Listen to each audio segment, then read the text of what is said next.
It's the FFE. It's the FFE. It's the FFE. It's the FFE.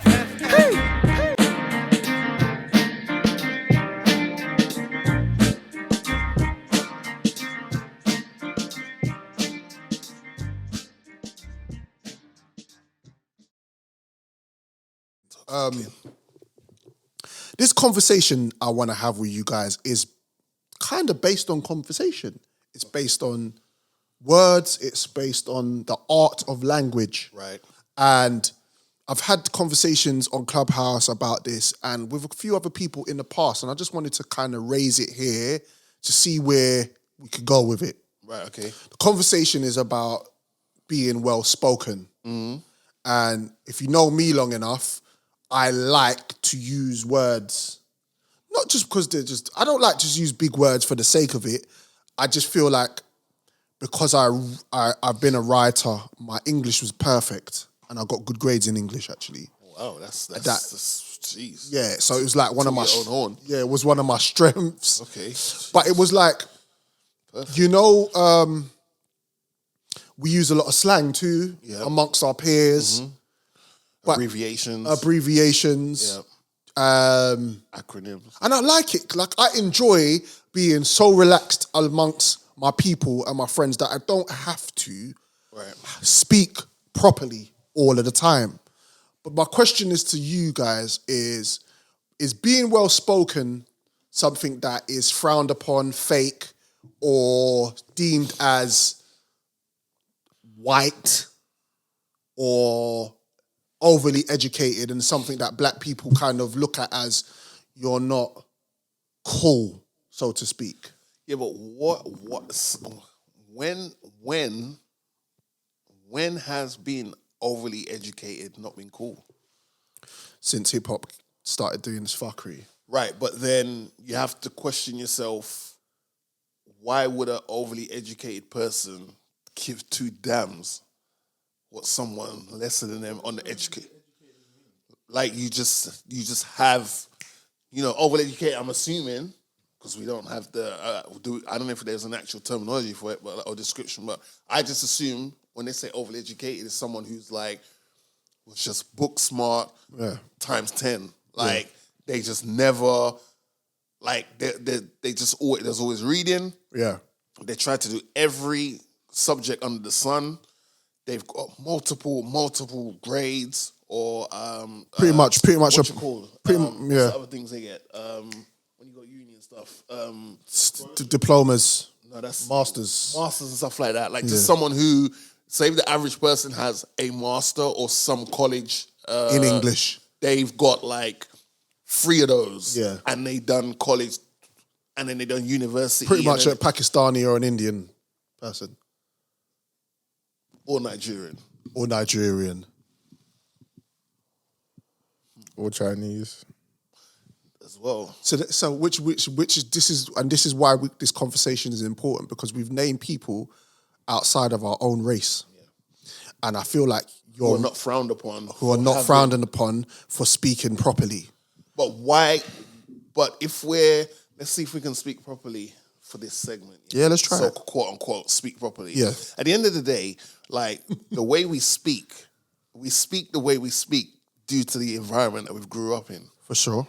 Like at the end of the day, Accents. we all speak proper English. It's just that we refrain from speaking quote unquote the dictionary type English because we grew up around slang. Yes, saying a woman is nice. Mm-hmm.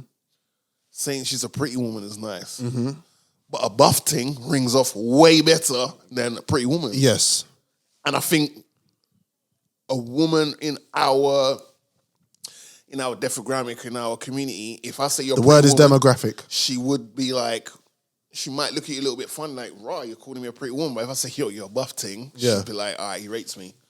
And again, rating is our way of saying we hold you at a very high standard or we have you at a high level. Yeah. But we just say rate me because, oh yeah, excuse me, Jessica, I hold you at a very high standard. I could just say, yo, Jessica, I rate you, Like, bro, why are we using so many words? This is, again, I think everyone speaks quote unquote proper English because you have to speak and you have to be able to understand what someone's saying, unless they're from a different background and their accent or whatever is different. But we all speak proper English. We just choose to use slang because slang's cooler. But then, okay. So there's the art of language, right? Which is what I like the most about spoken word. But there's also the other side of it where, okay, you adapt. I feel like we all adapt in different environments. So when we're at home, we speak a certain way. Of course. Mm-hmm. When we're at work, we speak a certain way. Yeah. To our colleagues, our bosses. But I think that's just because they don't But then what I'm saying to you is when we're using slang outside of our accents, forget about where we're from. Yeah. Because being African, being Caribbean, we have there's language there that is foreign to somebody who's probably English. Yeah. Even though patois is a form of English, French. Yeah. It's an accent, isn't it? Right? But what I'm saying to you is it's like to be cool isn't necessarily being able to speak properly. And I feel like speaking properly, to me, is important in every facet of life itself. For example, when you go to work and you speak to your boss, I never want to be able to go to my boss and go, yeah, wagwan, this and that, yeah, blood, I think that's weird, where people may see that as, oh, I'm being me. That's how I am. I'm from this place and that's how I speak. And I'm not going to change that because I feel like I'm not being myself. That's just unintelligent. Listen, code switching is a part of life. Whether you think or agree with the term, everybody does it. No matter, like you even see like kids when they're, buying something, they'll say, please, thank you, whatnot. Everyone knows, like if you have a certain level of just, I'd say common sense. Yes. You know that in different situations, you're going to code switch. You can pretend like, oh, I'm going to be myself no matter what, but at the end of the day, you know that, in certain circumstances, if you see a older woman like in a shop or trying to cross the street, you're not gonna speak to her the same way you speak to your brethren. It's just natural. Yeah. But what Joe's saying, at least, it's similar to unconscious biasness. Yeah. We all do it. Yeah. Some do it to a larger scale than others, but like unconscious biasness is you will think a certain thing about a certain someone or situation and you don't really realize you're doing it. Like you might walk down, unconscious biasness and I know I'm guilty of this. Like if I'm walking somewhere and I see a chicken shop down the road, I'm like, by the time I get there, I guarantee if I look in to see who's behind the counter, I know it's not going to be a black person. Mm-hmm. That's the unconscious biasness. Mm-hmm. People do it. Like the level of scale you do it is different. Yeah. But as Joe said, you have to be a chameleon in life. Otherwise, you're gonna be taken for a dickhead. You gotta understand when you have to speak. Because here's the thing: on a phone call, no one should be able to know what you look like by how you speak on a call. If someone rings you, yes. If someone calls you, they should not be able to They should not be able to describe who you are, looks wise, by how you speak on the phone. Like, you should throw them so far left that if they do say, for example, if it's an interview, to arrange for an interview, speak to blah, blah, blah, blah, and then you go in for the interview, they're in the back of their mind, because they can't do it, make it bait, like, oh my gosh, he's black. But you walk in there, you're meant to make them go, oh shit, that was we're speaking to a black person, but he was so well-spoken over the phone. Yeah, because... But don't you think, naturally, black people have a tone that they use or that is assigned to them naturally, that you kind of know that type? Like, remember last week when you heard that girl talk from America who got jacked for a Rolex? Yeah. You heard her and went, yeah, I kind of know who, even though she didn't say anything slangy. Yeah, but you did mention her name though.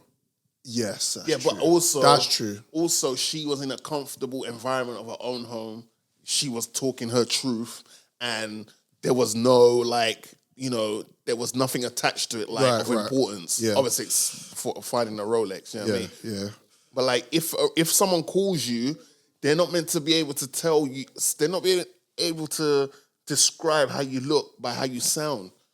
And if you give them that opportunity to be like, oh, I know what this person looks like from how they're talking, then you don't have good phone etiquette. Right. And that's my humble opinion. If I'm wrong, then obviously No, because I'm happy to have that discussion. Because I can talk clearly, concisely to somebody, and I will be, and they can hear me, and maybe even if they hear my name, that will throw them completely. Right. If they hear your name, like my name can throw people off. Yeah. Like when they call out and they go, oh, can I speak to my name, will throw them off. Yeah. And then when they hear me, when they introduce themselves and I realize who it is, the way I handle the call, when they see me, with my big 6 foot plus self, freckles, dreads and all that, it will throw them off. Because they'll be like, whoa, that's not just who on the phone. Just hearing them. Yeah. You know what I'm saying? You're right, but there is, like, I think what Hat's saying, there is Donnies that just... They don't know how to speak. They don't know how to speak at all. Everyone's on the same level with them in regards to how they talk. Yeah, no, I agree. But they need to do better. They need to do better because that's probably blocking them from having certain opportunities because they talk how they talk. It's a mindset. When they demand them. And it's a mindset again. It's back to mindset. I feel, again, if you're somebody in this world where you're trying to move around and work with people, you should always be able to adapt. And if you don't have that skill set, because I feel like I don't think even being well-spoken is something you just have. I think like you develop it, you learn 100%. It's something it's something that is kind of spoken even in your own like even when I listen to my mum, she's quite a well-spoken woman. My dad, he used to be a minister, so he knows how to articulate himself. So I've listened to him best part of my life to understand that okay, this is the way you speak. But then obviously when I'm with the man them and I'm doing my thing, it's a different but even when you're talking to your parents, you don't even stop to think I'm talking to mum or dad. I need to watch how I talk. Naturally, you just know there's certain things you're not gonna say. And even if you want to say something to your mum that you or dad you say to the man them, you know how to filter it. And still say it. For sure. Do you know what I'm saying? For sure. And it's just the same with like traveling, and you're in foreign countries, like respect their culture. Like naturally, common sense will tell you I'm not in the ends anymore wherever I'm living. I'm in a new country. I need to follow their culture. And their rules are not use my nose as a as a Hoover. Why do we when like we're in another country, do we start breaking up our English? I don't Why understand. do we do that? Can we, you see, and that's unconscious biasness right there, because you're just assuming they're not going to understand you when you talk. Like, yo, brethren, like. Bruh, hey, I'm going to tell you something funny now that you said that. Quick, like, just going off the road quickly. Okay. One time I was at my yard. This happened like last 2-3 weeks.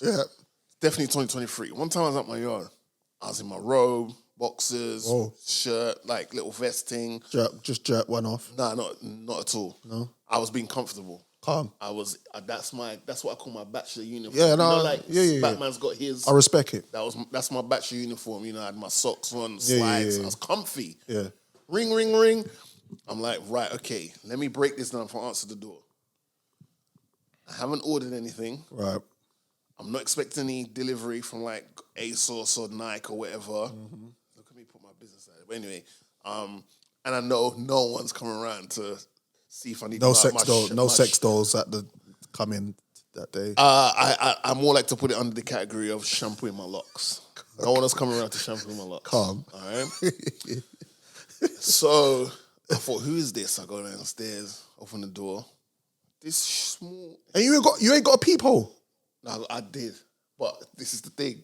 They were so short. I couldn't see where the people. Okay. So fucking was at your door. Yeah. A little person. A little person. A child. Hey. Hey. You know what? Yeah, like. Just remember to do the disclaimer, right? We got to give thanks. If we make it to season 7, we got to give thanks. because they really want us to be in this pod I'm really space. excited about who was at the so door. I opened the door and I'm like, I can't. So I assume Who like is it? someone's probably like left a package at my door. Like, you know what I mean? I opened the door. There's this woman there. Oh shit. Okay. So then I'm like, befuddled. I'm like, hi. Yeah. But I'm confused. She could see on my face. I'm confused. Like, what are you doing at my door? I don't know you. Yeah. She pulls out a phone. Oh wow. So I don't know why I did Oh, this. wow. Straight away, I just tied my robe. Yeah. I don't know why I did that. Because obviously my robe was open. I just tied it because nah, you ain't getting that for free. Yeah. She puts her phone out, she presses play. What? And she basically, it was Google Translator. Okay, So- that happens a lot nowadays. Yeah. So she spoke into Google Translate what she wanted to say to me if I opened the door. When I opened the door, she pressed play. What did But she- then it was what did like, she want? Oh, hi. I just wanted to check that a letter was put, if you received a letter from me. So first of all, I'm like, well, you don't live here, so no. Yeah. But then I was like, oh, there was a letter that came here, and I put it on the side.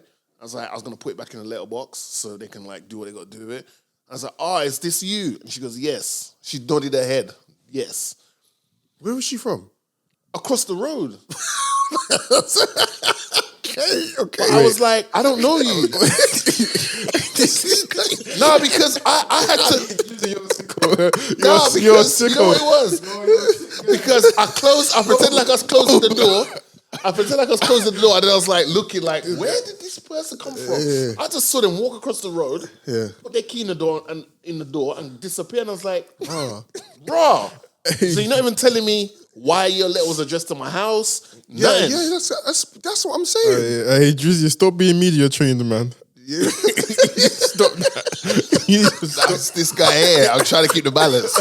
Hey, This don't guy here worry, trying to the keep balance. disclaimer will get You know what I mean? recorded. All right, fuck it. I was like, what the fuck is this doing at my yard, brethren? What the fuck, bro?